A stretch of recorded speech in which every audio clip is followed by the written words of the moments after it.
Internautes, bonsoir, bonsoir. C'est bel et bien moi, Aziza ABC Chati, la maman présidente de l'association Lamentation au cœur des orphelins. Aujourd'hui, je fais mon émission Les Sportifs à Marche. Je reçois pour vous Maître Nzimbi Koyi qui va parler à propos de sa carrière, de son biographie et puis de son parcours. Et puis, il va parler par rapport à la fédération de la lutte congolaise, ce que nous appelons la FECOLITA. C'est pour cela que je reçois pour vous Maître Nzimbi Koyi, à qui j'ai dit déjà bonsoir Maître. Oui, bonsoir Aziza ABC. Maître. Merci, merci. C'est gentil. On appelle CP couvrir l'émission. Malgré tout le coronavirus, les gens sont au coup d'Anzambe à battre l'émission. La CP de santé madame. Ouais, santé qui toque. Madame, c'est sur le cabien, Moussala. Moussala toujours qui toque. D'accord.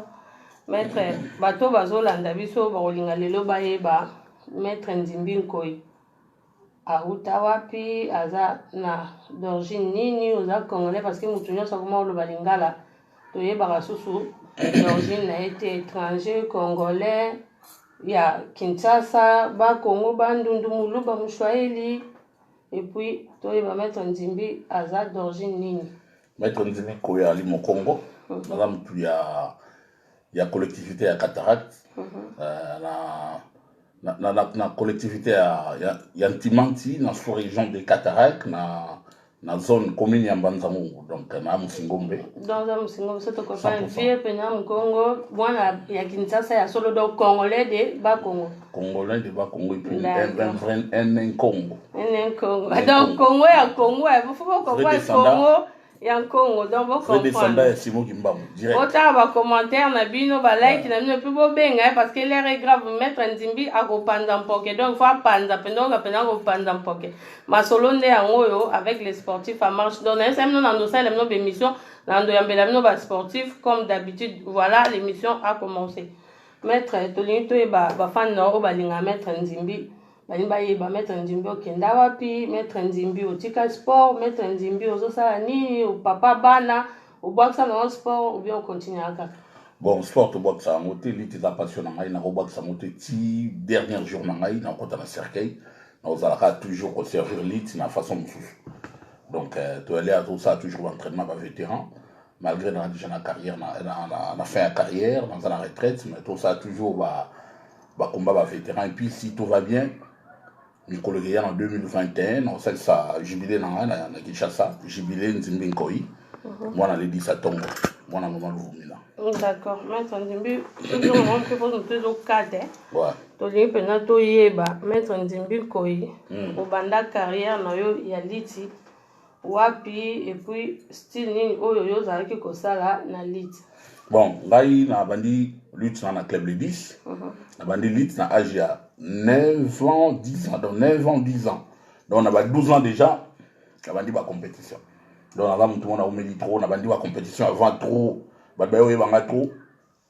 Quand on a commis senior, on a eu bangay.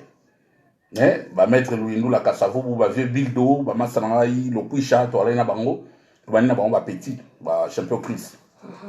Donc voilà quoi. Style nous avons bundé na catégorie ni. Là il a litère polyvalent. Donc on va former n'a pas mettre à l'ino na sala de style libre na gréco. Mais tellement que là qui est belé, na rose à l'égoïsme c'était. On ne sert pas des lièvres à la fois. Il y a on a là qui spécialisé la gréco-romaine. Na changé qui style wana. Donc on a là qui m'a poussé na gréco-romaine, il y a un style wana ba petit na ba Rolanda, ba Vengidio, ba Mampila, ba Roka, ba Mukietonga. Donc style moujon de quoi. Il y a tout de hanches, tout ce qu'on a danser. D'accord, Maître Tonito est adversaire ni aux arabes à l'époque où ils ont ça gréco. Aux zaki pena que non ceux qui ont Nzimbi au côté pas bien les on bête Nzimbi ko. Yo pe na ngape Nzimbi ko funa ko isa mtu adversaire ni no za pena yo na ifubo kita donc so beaucoup tani donc muta o le kate. Donc na catégorie na ngai na no beta bango nyonso. Na no beta bango tout na kutana difficulté moko na ko loba. Pour ngam ta tsanga mko na sia zate. Ba bo mettre ba bête mouvement Koyi boy non. Donc ta position litère moko position c'est comme un lion. Na zoka choc n'épaule, na gagné 6-0, na c'était la maison des anciens combattants. Na gagné 6-0, na bête deux tours de hanche à sec. Bon mettre dans la ligne na zo coacher ngai. bon on a bien envoyé à coaching pour mettre à nous falloir bananga ina conserver ba point nanga abina continuer na ina ça la troisième tour des hanches épaule déplacée abina sur la ceinture arrière après na plaqué donc on a saigné abandon donc voilà donc celui Tonito Loba a gagné que par rapport il y a Paul Ozwa qui a profité avec nango yango no senga ki abandonné tété ça donc alinga non vous allez dire on a peut-être des tours de hanches et puis comme il y en a il y a mauvais soin comme il y a mauvais soin pour comprendre on est à l'époque na biso donc à l'écart place à la tête dans ma banque biso toza ba chance au monde va mettre la biso ba supérieur donc à l'époque on a lit ezaki lengeza neti lelo te ozomona ke non moi to lobeza te po ekoma ke non elle parle to ponga na lobaka liti lelo koma liti ya salité ya ben politesse na ebiso bana bazo respecter te ke non o aza capitaine o aza maître o aza supérieur o aza inférieur donc respect on est à la soute na ba liti o so to ndo bunda do so moni maître Nzimbi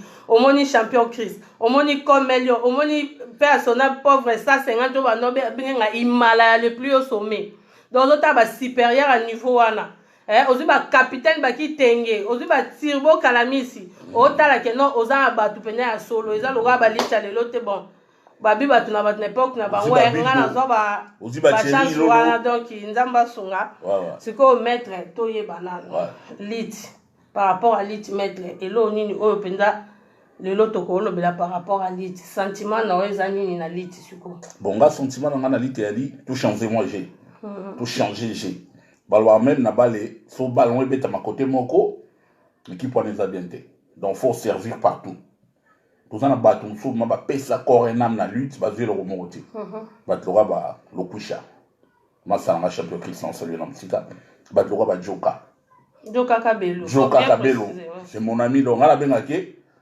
Georges Foreman ya lutte ya Greco ponga na Mohamed Ali ya lutte donc Joka na benga ke Georges Foreman wana olo ba Greco et puis nous parler na génération ça polémique était voilà génération par génération même dans mon Real Madrid toi na Serie ba Zidane tout ça na Serie ba Cristiano Ronaldo donc ngana za imbattable littéralement ba ko ça a été na c'est donc on a besoin de difficulté na bima avec respect wata toma na bakondo ko pe bakondo ko bakapa Abdul voilà donc on a donné là-dessus littéralement sans difficulté na kati ya tapis na élection de fête na moko wana et puis ngai tu ça la na aussi na revanche na populier deuxième défaite elle est une défaite pour biso mettre ali na ils sont au côté faut bêta na supporter technique au côté technique kaka lo gagner na un point bien à tomber deuxième combat na yokutana César Bofango masana na salut na msika ye asala ngai akwesa ngai te papa donc nga asala ngai asala ka tirage aleka ekutu te ba pesi 1 point asali kinkaka la petit combat sini ba pesi victoire mais vous voyez deux fois na populier donc les façons leader moda role ga bitio ke na beta Nzimbi azati d'accord bon maître eloko oyo pesa rapena débat na poto oh, na lingana comprendre non surtout na lingana comprendre le phénomène il y a tout le monde comme un maître tout le monde s'appelait maître tout le monde maître tonité ba non signification na ya maître wana na ba surnom na maître outi no wapi parce que biso to oyeba soki na oloba na loba vérité maître Nzimbi na obengo maître par rapport à ba respect au nazara nango pona bino ba supérieur na mais ngai na yo to yeba ni maître ngana yeba ki en tant que capitaine nanga capitaine charismatique capitaine vraiment puissant capitaine parce que na minute yo to benga maître pour na respect mais la logique oza capitaine nanga mais oza maître ya bano mususu ba esima siko to linto yeba oye koma atana poko na nyao na mbwa na libata na poto kaka maître oko expliquer soni bon Aziza au moins il doit na 21e siècle génération mambo qui est rapide yoza mon bundi monene toyebi ba tutu bandima yo na Congo donc ça parmi bana basi ma mse mutu na mweta di lutte maître azana mutu mwa azana maîtrise et puis tozo confondre entre maître na yanke maître na yanke to confondre entre ba yanke muso zo bengi maître mutu musa mane ni nya vimba zo tambla bo bengi maître donc ba maître ali donc d'accord ba maître to bengi initiateur mutu akoko apprendre mutu loko akoko tsa mutu matière donc muso azana ka pombe ba bengi maître masa maître te donc moi confusion mo à côté wana d'accord et loko lobi de oza raison parce que comme définition, maître Soto Monawa, maître c'est un formateur, la personne qui forme, éduque et puis instruit. Donc, il a le but des gens, ils ont solo, bateau, boye, bate, pour être maître, ils ont raté que vim bisama peka. Au memili bende, bitumba na balaba. Donc, maître Azamuto a instruit, et puis maître Azamuto a éduqué Karabatu. Et faut aux appels exemplaires, et puis aux autres informer Batu. Donc, c'est ça, au babenga maître. Moi, je suis décis. Pour les images nous sous les cas pour ça et sans polémique tout le belaka mambo etali ba sport tout le monde a ba image na ba réseaux sociaux ba mettre au bosala ba combat de riz na ba balabala ba chat bidon na ba réseaux sociaux. Je suis désolé pour vous déjà mettre pour l'éducation on a déjà ils sali naza désolé so na lobi mabebo limbisanga donc mettre toujours continuer kaka ba question na biso ba polémique ezoleka na fédération elite tozo mona makambu ndenge toyebi ke non biloko ezosala na lite esala na politique mais lelo tokomi mona na lite na biso toza na deux présidents kokamu tokomi na PPRD tokomi na IDPS tokomi na lamuka oyo babenga soki FCC soki nini wana ya makambo ya politique na yebi te bocomprendre nga maître kooloba nini mpo tomona na fédération ya lite ya fekolita toza na deux présidents toza na président Villa toza na président Henrico mpo na yo maître Nzimbi Nkoyi okoloba nini nana sage na comprendre bapele comme okota na répondre toujours na ma question za abino maître to yamba na bapele peut-être ba ba benga oui allô oui toza en direct allô oui wana nani ezozonga nani wana loba bazoyoka yo wana nani olobini papa mitune za yo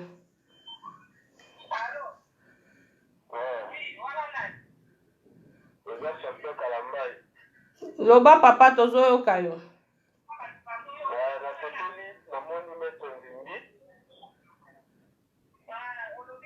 loba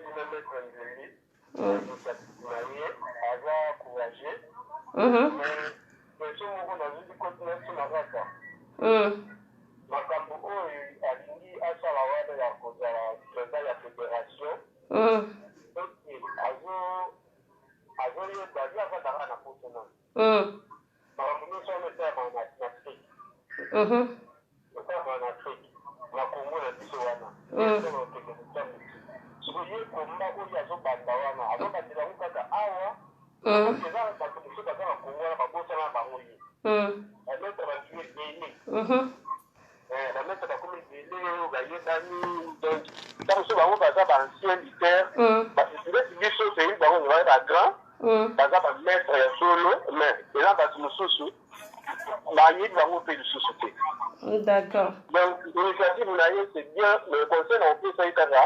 Il faut faire à qui le bandana Makamboana, nous avons mettre à l'air, mettre Mao, Moswana. À qui nous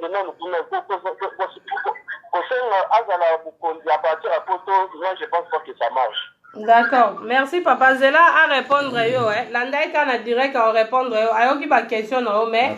Ngana okataka keno eza yete mutu azo postuler na poste ya président eza mutu mususu donc ba on va soutenir kaka ndeko Pamphile du Congo donc mais azo peso réponse non merci to yamba batu mususu.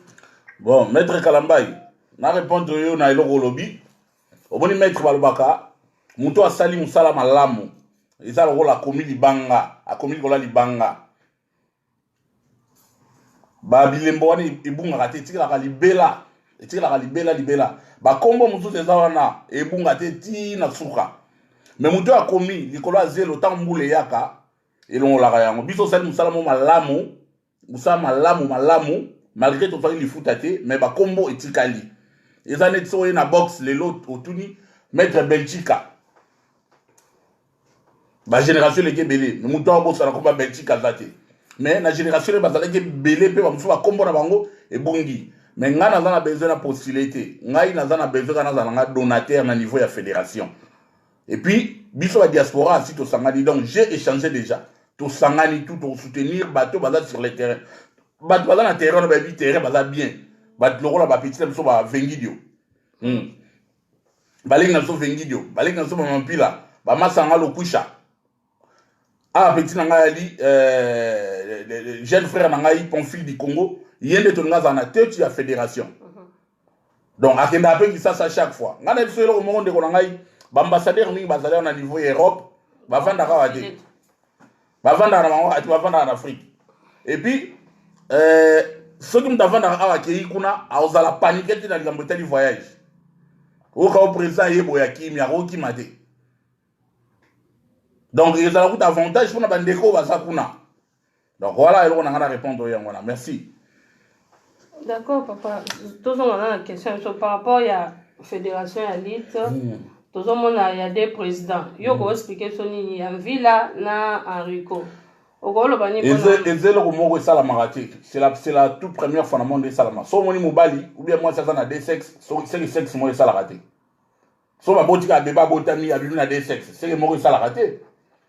Hein, abini koto mâle koto femelle c'est mon ça raté donc na deux fédérations on a ils ont la fédération moko bazo travailler au black au noir donc biso to la contre bilo on a toni bilo on a la souté toni biso tout aux à la unique on a besoin de la fédération moko na ba autant combo entre Villa na Rico ils ont un président moko azo salo noir mais ngelo on a vu ça Villa na Rico bino ba carrière ba litère belé et c'est ba pona bino nyo sonné na mutu na bino bo futa yango boté confusion entre famille 8 oka metro na metro ayo kana te club on a club ba yo kana te biloko na biso linyango te to lingi biso tout ozala liboke moko donc voilà c'est bon par rapport ya makambo tozo yoka la fédération ba championnat ezo bundamate ba bikoto président Villa sala ki ba to ba ke ba championnat kuna susu ba bika yemo président Villa yibimbongo donc des choses pas Enrico ça na elo teme ayibi mbongo mi balé bazoko sakize ne pona yo zolo banini pona nga siwelo na lobi na Enrico na Villa wa balé fo balonga pona aposa na bangote o nga sala ba donc ake sala na famille na donc bati ka solide biso mo balitaire to diriger discipline wana to sana batu baza mieux placé pour diriger le wana donc yango na to poni legi de Pamphile du Congo aza na moto ya 8 ya fédération donc voilà. Donc on a comprendre mettre Nzimbi bino bozali pour ndeko na biso Pamphile du Congo bozo soutenir ndeko Pamphile du Congo à 100%. Boko soutenir par rapport ya ndenge nini financement moral physique matériel ou comment financièrement spirituellement physiquement nyonso to soutenir. Est-ce que vous avez déjà une organisation mon bobo sali otokoko benga que non oui organisation par rapport ya soutien ya ndeko Pamphile du Congo oui ils allaient déjà. Vous ça la paix de réunion. La réunion déjà tout ça dans Msika. OK. Tout ça dans Msika et puis les 6 bon, faut tout coûter na main. Yo mo ba confinement to voilà 3 mois sur 2 mois to fait to bimarate. Le rôle marambutu répondre siro c'est bon to zo bim to coûter na biso les 6. Yo poser invité aux ala.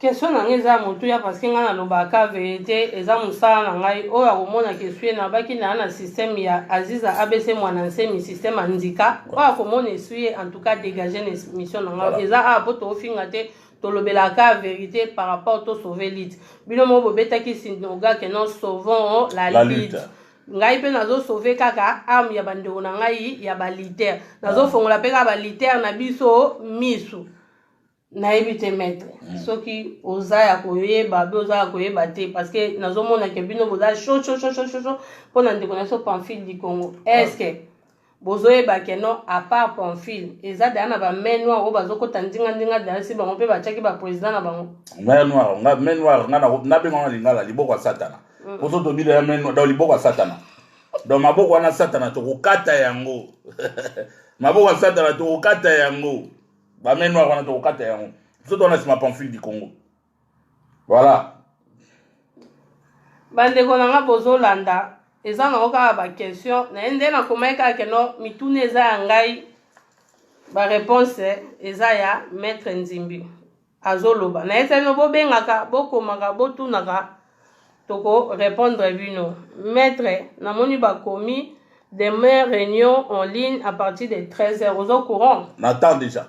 Merci président Alobi Ayebi président Pamphile du Congo Kanga champion Kanga Pamphile Kunga nde makambo tozana yo na ba na olia pété président ba bo ma likono na olia te ba na ba fele ba olia te président donc ninge zabwe et Maître Nzimbi a abandonné. Ça commence à être pas qu'on l'a mis des encarats. Tout n'a pas question de ma cassure.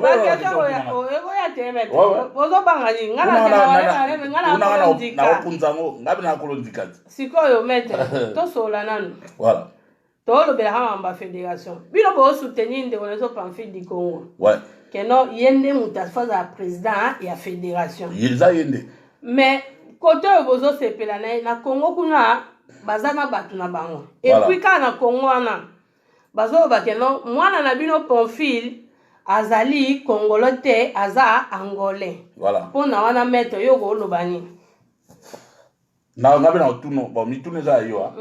Est-ce que Ige Kagouza congolais ou bien congolais? Tu dis Ige? Nebi Ige Kagouza congolais. Et bon mettre Golba Kalamba est congolais?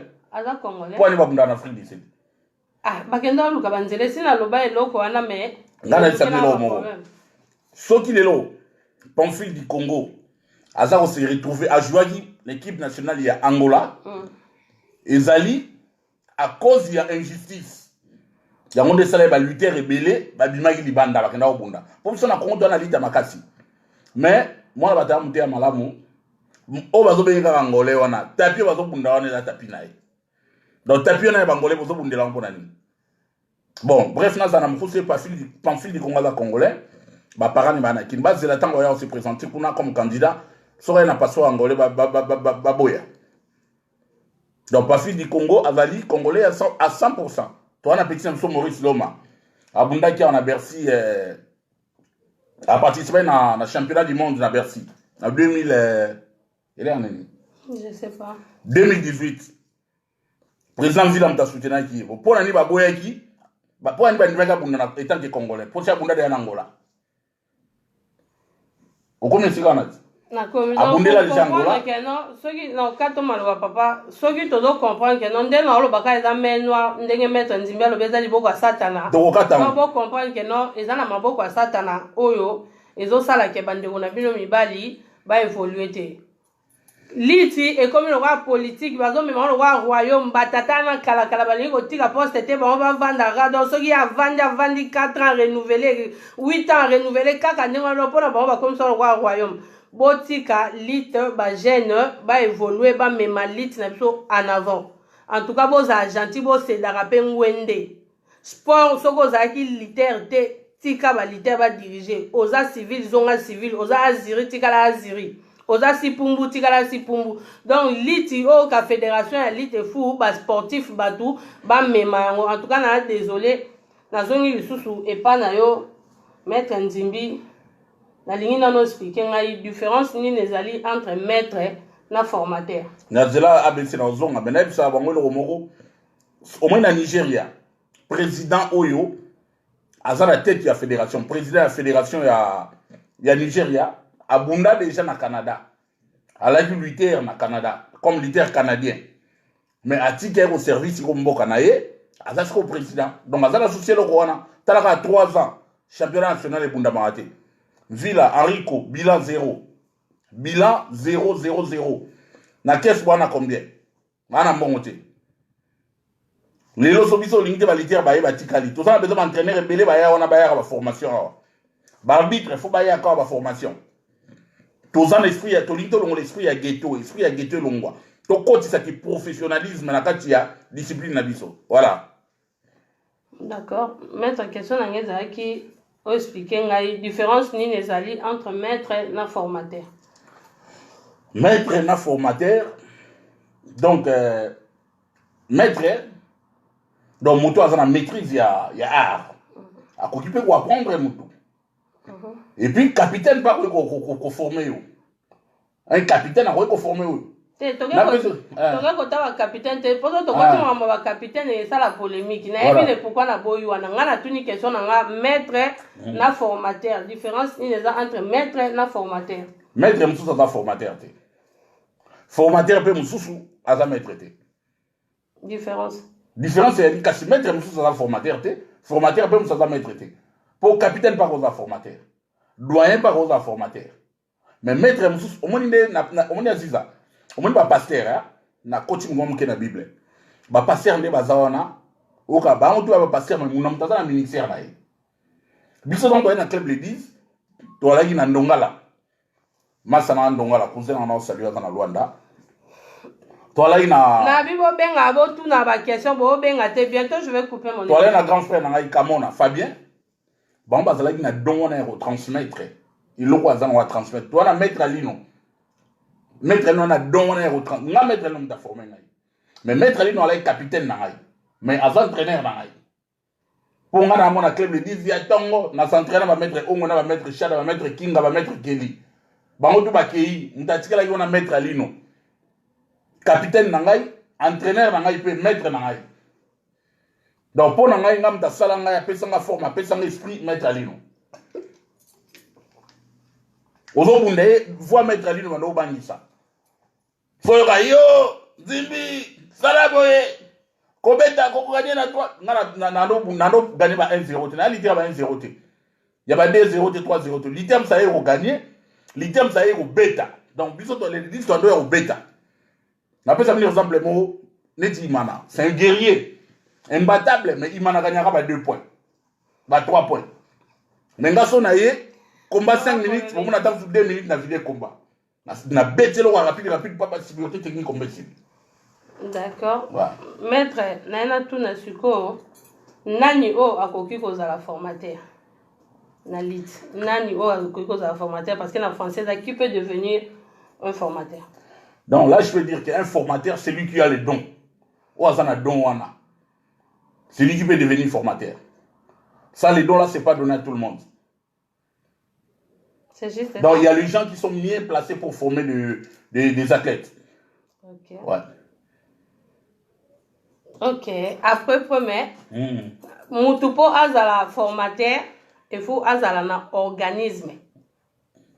Quel organisme? Quel genre d'organisme? Pour créer un organisme, donc à créer neti et l'eau comme pour na azala formateur. Non, c'est pas ça. Si. Donc un formateur, moi je peux dire celui qui a les dons de transmettre. Yoka question. Celui qui a les dons de transmettre ce qu'il a à une autre personne. Qui peut devenir un formateur? Un formateur, celui qui a le don. Créer un organisme de formation, toute personne physique et morale. Ouais. C'est ça, quelqu'un qui peut devenir un formateur. Donc, il y a une classe, il faut comprendre. Et puis, il faut avoir un exercice comme titre, il y a principal. Donc, il faut que un principe, il faut un organisme, il faut créer l'eau. Mais Aziza, toi, tu étais formé par Joka. Tu m'avais dit ça. Mais quand tu étais formé par Joka, et Joka, il n'avait pas le diplôme comme un entraîneur, comme un initiateur. Joka, il n'avait pas le diplôme, oui. Ouais. Mais il y avait un organisme. Quand on dit un organisme, ça veut dire une structure. Ouais. Et là, quand cette structure, on est tout bien, il y a un club. Delta Force. Il y a un nani, il faut devenir formateur. Pour la formateur, c'est pas il faut avoir diplôme ou quoi que ce soit, non. Il faut avoir un organisme. Ça veut dire, au moins, par exemple, Ngaïbo, il y a un président de l'association à Banabanfele parce qu'il y a une entreprise. Entreprise, il y a un Ngaïmoko. Donc, elle, sur la matation au cœur des orphelins, c'est ça qu'on appelle organisme. C'est ça. Voilà, tous les qui mettent. Tout sauter pour nous résoudre les questions par rapport à la formation. Si vous mettez tous on a club à l'édisme, d'autres chapés bambang et belé awa. Voilà, ça vient dans un système antiquaire à bombe à terre, il fait poler. Voilà.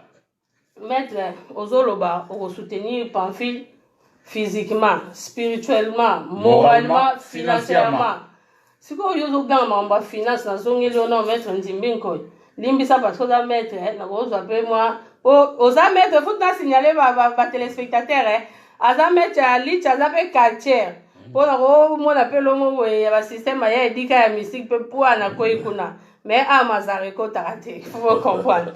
Bon, mettre tous les gens nous, ban à l'église, les litres, mettre, yo, ou dans le club à l'église. Aux autres, ça, ça va tout. Pécho combat papa social. Aux autres, ça va donc par-ci, par-là. Aux autres, tiens, d'abord, on va gauche à droite. Mais na club oh ya yo moko po lelo za la nzimbi nkoy maître osala ka eloko te ni mayo ni bâche ni kotinda ta $10 babwaka kopo maître nzimbi otinda kate. C'est quoi ton problème maître? Expliquez tu bazolando ba. Bon, là je vais répondre par là. Les 10 ils ont pas ngoté, ils allaient nzela. Le 10 ils ont pas ngoté mais ils ont nzela. Bon, ngai nali parmi ba star il y a Club les 10 et puis ba star il y a Lix na Congo. Maître mais maître ça dit ça. Ngana naza à part qui maître naza mutu na sala na mutu tana rakini. Mambazolo baké maître qui par club té. Pona bash. Pona bakupo. Bakupo ba pe bakupo nde bazana. Pona bash. C'est mon ensemble de mon bâche. Après combien des années, maître? Oh, yo, il y a poto. Aux occupés. Dans ma salle en haut. Maître. Mais le club le dit c'est aux en bâche, c'est pour valider ma voix, Jarat. Mais maître, yo, ça maître, Ndimbinko, tant bazo Bandimbiko, babi, la charité bien ordonnée commence par soi-même. Avant, binobo ko aider maître Pamphile du Congo. Bon, ça la réunion, dans mon écoute de message, moi, coach à Bozan, la réunion lobby en ligne à 13h. Avant, yo, que le soigner pas Batumsou, commencez d'abord par toi. Chaque chose a son temps. Combien de temps, maître? Chaque chose a son temps. On s'allie plus de 30 ans, poto à non, maître. pas plus de 30 ans. Moi, j'ai que 20 ans ici à Nairobi. Même maître, c'est beaucoup. C'est beaucoup, et dans la club, non, te maître, non, chaque chose a son temps. Nimba mayo, Club est à mon athée. Ah. C'est pas, ils sont pas mes enfants biologiques. Baza balé qui n'angaï, baza banaté ko mumbaye. Donc, les balé qui n'ont pas aidé banté. Pourquoi pas? Ben, si vous 20 ans de choses, on va mettre au salaire et l'autre. Tout le bel au salaire et l'autre, c'est trop dire. Là, on va mettre, on a partagé, on a monté tout son aïe. Mais bandana, on a club, na yo. Balitaire, on a belé, balitaire, bon, je peux pas dire militaire. Ba collègue, n'a pas balitaire, balé qui n'angaï. Bah, il mettre n'engali. Moi, j'aime bien partager avec tout le monde. Quand on a l'obé où tu connais, tu vas mettre ni bâche ni copo me mettre ni mayo. Mettre kabada musu dans kabla musu polo le di malo. Polo eza ya lamba ele musu bango omone loko yo kita nango o le sport eza ke mettre nzimbi to temi bo eza sport na yo renaissance ba ebi nzimbi judoka te ba ebi nzimbi footballeur te ba ebi nzimbi abetaka nzango te po ba nzango pe ba mbel pezali na ba volleyball te mais mettre nzimbi aza nyamane litaire. Et loko oyo kokaki osala omemela ba litaire na yo, c'est des maillots bien marqués Ndimbinko. Bon pour na yo ça. La nini. Non, c'est bon. Déjà question on va tourner to sona, tu comment ça. Le baso aussi na lobby. Yango ba ozela. Pourquoi depuis tout ce temps mettre ça kango te bazomona ke yo zo pesa ba don côté mususu zo kaba ba mbongo, ozo kaba ba bilamba pa ba tusu mais na ba litaire na moko o ba club na yo tu le fais pas. Pesa bonne réponse pourquoi ça l'a dit. O tire na loba. Pour votre la parole te. Non, kata so loba. Bon, moi je veux dire ceci. Chaque chose a son temps. Au temps on albaki na servir club na ngai, na servir peu lutte ya Congo. Et là on y a un temps na. Ça trop tardé Aziza. Et ça trop tardé. Na yo ça va ndekonanga tout. O ba moni balitaire tout. O nous so ba mona ki ngana ndo s'occuper de la club l'église. Balimbisanga. Donc on a ceux qui pardon. Mais à partir de 2020, oyo na so ya kisasa. Na yo na Pamphile. Na bandana na club na ngai. Et puis maître Nzimbi, azara ya club l'église. Azara ya ligue union. Moi je suis un ancien léopard. Donc azam leader ya kala ya léopard, on allait pour défendre Mboka. Club l'église eza parler na ngai chez biso. Place ces tanga, on a koka quitté, mbalo na osala yango. Donc on a promettre bino balitaire puis à club l'église, mbalo na osala yango. Pour na pesi derrière commande, na pesi derrière commande pour mettre Golba na Afrique du Sud. Na commandé ba maillot, il y a bien tant on a fait tour on a ba maillot na club l'église. Donc voilà. Et puis on est capable même ya osomba solitaire on a na tête fédéral président de ça on a même capable de faire ça don ya bis pour l'équipe nationale. Faut mettre cette les logo. Non, c'est don ya Mercedes Sprinter pour na Fekoluta. Mais avec condition. Il faut un litre à la tête. Ok. Voilà. Bon, maître, tu comment citer l'émission à Bisso? Dernier mot par rapport à la sur la radio, sur la litère, na ancien, maître, sur la zone, bazo diriger la fédération, déten ma pila, déten Kibouissa, déten Jamal, maître la biso Mahomet, conseil nous compé ça vraiment. Ngana za l'édificateur, ngana za na pona ko unir batu nyonso.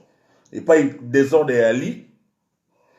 Moi na na kisasa, tant ba problème là entre ma pila na Kibouissa.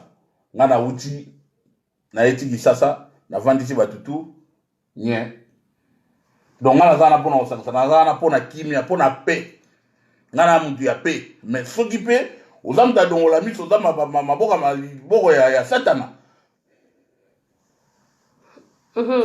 Maître, aux réponses, il faut que son Joka Kabelu aya poto. Là, et outil message, et outil pas à Marlène Lidel Kassandra, au pas à moi, on a ngiri, à zapper journaliste. Maître. Lidel Kassandra. Mais leader nani? Kassandra. Leader Kassandra. Marlène Kassandra. Leader. Ngai souci dans la Ligue Joka. Joka. Champion Chris. Maître Ma, bon, Joka, champion Chris. Batouana ba olongo na compte ya nini ya fédération. Ba olongo voyage Riambala oyoyo, Joka. Champion Chris ba olongo. Biso na diaspora ngana ali parmi ba yaya ana diaspora de toile. Ponga na lege ba maître Mao, lege ba maître Lino, lege ba maître Kassa, lege ba Jamale. Naza yaya ba Mampila. Naza masa ya Chiwara.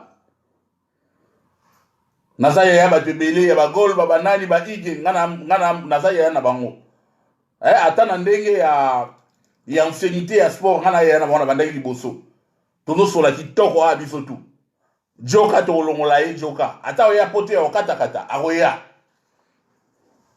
oye na place ba tsa bangulu to na beso ba litière ba bimaka bato ba passage jeunesse sa bango nyos na lutte ba roya mbalo to sala yango. Merci comme nani Marlène Kassanga. Marlène Kassanga. Leader. Ouais, merci Marlène. D'accord, maître. Salutations, non, parce que tu commences à chiter. Ah non, non, tu chiter, pas que la minute. Non, non, il y a un côté en voiture. Non, c'est le chèque à 500 €. Bon, Nabi Boye. Nabi Boye. Aziza, non, c'est le chèque à 500 €. Mais d'abord, ok. Nabi Boye. Ya Gilles va acheter ça, Gilles va Kassanga. Lui va Katanga acheter ça, ya Gilles va. Nabi Boye. Biso nyonso.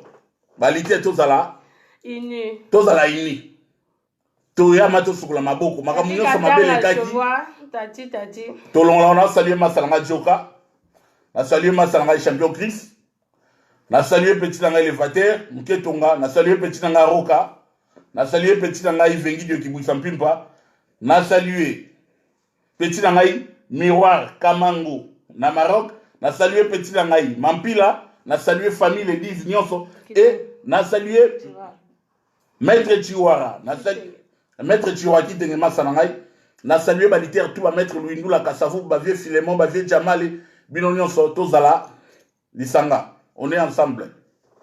D'accord, merci, très chers internautes de partout, vous allez suivre cette vidéo. On est arrivé presque à la fin de notre émission Les Sportifs en Marche, comme j'avais promis que je vais commencer tout le temps à recevoir les lutteurs, les sportifs, les judokas partout. Vous allez être, je serai là avec votre invitation pour vous recevoir. Je salue tout le monde de partout, à partir du Congo. Là, je vois, il y a Maître Léon, il y a eu depuis Liège. Oh, je salue Ikagouzou, depuis Bruxelles. Là, je vois, il y a Maître Jean Kitenge, depuis Provence, à France. Je vois, il y a Golba Kalambaï à partir de l'Afrique du Sud. Là, je vois, il y a Jules Katanga, mon grand frère chéri, toute la famille Katanga. Je vois, il y a Tati Katanga. Là, je vois, il y a Lanette Katanga. Donc, toute la famille Katanga, je vous salue, je vous aime beaucoup. Sans oublier, Maître Nzimbinko, je te salue encore, mon maître. Je vois, il y a Maître Alino depuis Mwanda. Je vois, il y a Maître Maomé Manzala. Je vois, il y a Jamal. Je vois tous les lutteurs du monde à partir du Congo, de partout. Vous allez suivre ce message. Et mon fils, c'est beaucoup. Je vous aime beaucoup, vraiment. Que Dieu soit avec vous, protégez-vous toujours. On est toujours dans le monde de confinement. Lavez-vous les mains, mettez les antibactériens. Donc, je vous aime de tout mon cœur. Bisous, bisous, bisous. Bye.